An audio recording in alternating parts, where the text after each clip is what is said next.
All right, hello. Today I'm going to talk about the parable of the rich man and Lazarus. And it's the third time I've talked about it today. The first time I did this whole message and realized my webcam wasn't turned on. So I did it again. And then I messed up because I was weary from doing it the first time. So hopefully the third time's the charm. So here I am. And the first thing you might notice is that I look a little nicer than usual. If you usually watch my web messages, both of them, I am not completely unshaven. I shaved Monday. I'm not wearing a ratty old t-shirt sitting at my kitchen table. I'm wearing these clothes. This is what I wore to work. So I am comfortable though. I'm wearing my Shaquille O'Neal Walmart brand baggy basketball shorts. So I could preach a sermon. I could shoot some hoops. I learned that trick from listening to the Sean Hannity radio program. He says that when he's on TV doing his news show, he's wearing jeans and sneakers. And all you can see is from here up. So from here up, I'm serious and well presented. But from here down, Walmart relaxing basketball shorts. But let's get to it. Today, I'm going to talk about the parable of the rich man and Lazarus. And I will read it to you here shortly. But the reason I talk about this is because on the way to work this morning, I was listening to a sermon podcast, as I do most often, or most days on the way to work, and this parable came up. And a couple of weeks ago, I heard it came up. In fact, I hear this parable referenced and talked about a lot. And rarely do I hear this parable referenced in regards to what it's trying to teach. I hear it referenced to the concept of soul sleep versus an intermediate state. Now, for those of you who aren't familiar with the concept of soul sleep, it's the idea that when one dies, one is dead and unconscious of what's going on. They're not in heaven, they're not in hell, they're not in Hades, they don't know what's going on. Either they're just like that forever, or they're woken up in their new bodies when the resurrection happens. That's a view of some people. That is not my view. That's not the view of the preachers I listen to on my podcast. If it was, I would turn them off because I believe that is not a biblical view. I believe the biblical view is that there is an intermediate state, and I believe the parable of the Lazarus and the rich man can be used to teach that, but I don't think that's what the parable was intended to do. So what I'm going to seek to do here is talk about that parable and what it is intended to teach. Before I go on, I want to mention some other things about this parable that you hear about it a lot, or that I hear about a lot, because I listen to a sermon every day of the week. Maybe you don't. I'm sorry if I seem tired. Like I say, this is take 3. I hear that this parable is unique because it's the only parable that mentions a name. That's very interesting. If you look at any of the other parables in the Gospels, the parable of the vineyard workers, the parable of the wicked tenants, the parable of the terrible manager or the shrewd manager who's getting fired because he's terrible, the parable of the 12 virgins, the parable of the coins, the woman and the lost coins, or the prodigal son. Those parables mention no names. It's just the prodigal son, or there was a guy who had a vineyard. The parable of the rich man and Lazarus mentions names specifically. Abraham is mentioned, and you know Abraham was the patriarch of the Jewish nation.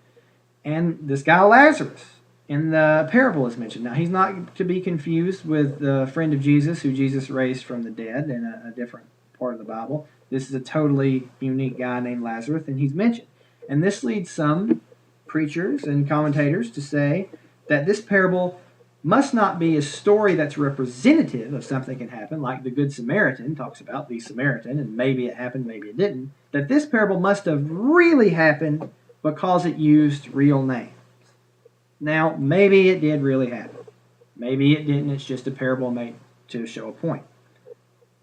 It's totally irrelevant. And I don't know why some people go down the road of saying, oh, this must have really happened because it had names. None of Jesus' parables are fantastical. They're not like Aesop's parables. For example, my favorite Aesop's fable is the one about the lion and the mouse. And if you've never heard it, I'll run it down real quickly for you. There's a big lion out in the jungle. He's sitting out. He's relaxing. He's king of the jungle. He's enjoying himself. He sees a little mouse run by. He goes, "Oh, there's a little snack." So he sticks his paw out and he traps the mouse and he's got it. He's holding up the mouse and he's going to devour the mouse. And the mouse says, "Oh, please, lion, don't eat me. Let me go and I'll do you a favor one day." And the lion says, "How are you going to do me a favor? You're just a little mouse. I'm the king of the jungle. You know, I'm walking around. I'm 300 or 400 pounds. I can take down a wildebeest, and you're just a tiny little mouse. I've got you where I want you." But he goes, "All right, you know what, mouse? You made me laugh. I'll let you go. Fine, if you can do something for me, go ahead and try." So the lion forgets all about it. What's this stupid mouse going to do for him? And then one day, the lion gets trapped in a hunter's net, and he's doomed for sure. The hunter's going to come get him. He can't get out, and the mouse scurries by, and he sees the lion. And the little mouse takes and chews up the net so the lion can get out. And the moral of the story is we shouldn't always judge people by their appearance. Even the very small and seemingly weak have something to contribute. And that's a great parable, and there's truth to it. It's not in the Bible, but anybody who hears it can understand the truth. And anybody who hears it knows it didn't happen because lions and mice can't talk. Jesus doesn't tell parables in that way. They're always about people, and people can talk. It's always about plausible situations. The Good Samaritan is a plausible situation. So, to me, the saying that this parable happened because it's got a name is irrelevant. Any of them could have happened, whether they name him or not. I've heard stories. I know this guy who did this. It doesn't mean that I don't know a guy just because I don't tell you his name. So that's another thing we like to hear about this parable and its uniqueness. The unique thing about this parable that we should really pay attention to is not that it has a name, is that it's in the Gospel of Luke, and it's only in the Gospel of Luke. Now, some people who are fans of higher biblical textual criticism might say, well, then that parable is not as reliable as the others because it's not found in Matthew and Mark. I'm not going to say that, and I frankly don't care that it's not in Matthew and Mark. It doesn't matter to me. It's in the Bible, and when you hear me talking about the Bible, my opinion is that the Bible is the Word of God, no matter which book it's in. I don't criticize things that way. I think the Bible's undergone enough criticism, and I think it's the good and true inerrant Word of God. Now, the Bible version you have might not be the inerrant Word of God. I use the New American Standard Bible. You may use the NIV, whatever. The inerrant Word of God is the Greek manuscripts or the Hebrew manuscripts that the original writer wrote. If some translation error got in there, whatever, we got the picture pretty close. I think we're good on our Bible. Now, the uniqueness I'm pointing out that it's just in Luke is twofold.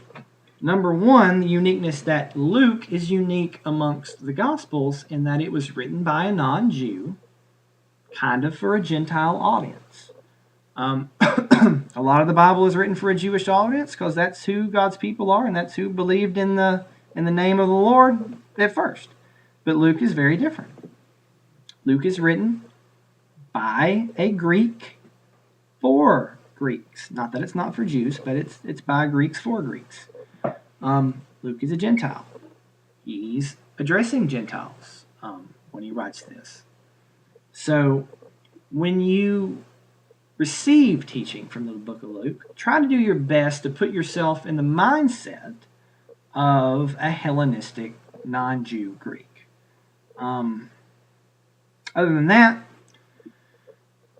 what's unique about the parable is obviously the name, but more so that it's in Luke. And let's try and be in a Greek mindset as we get it, because it's really coming from the gospel to the Gentiles.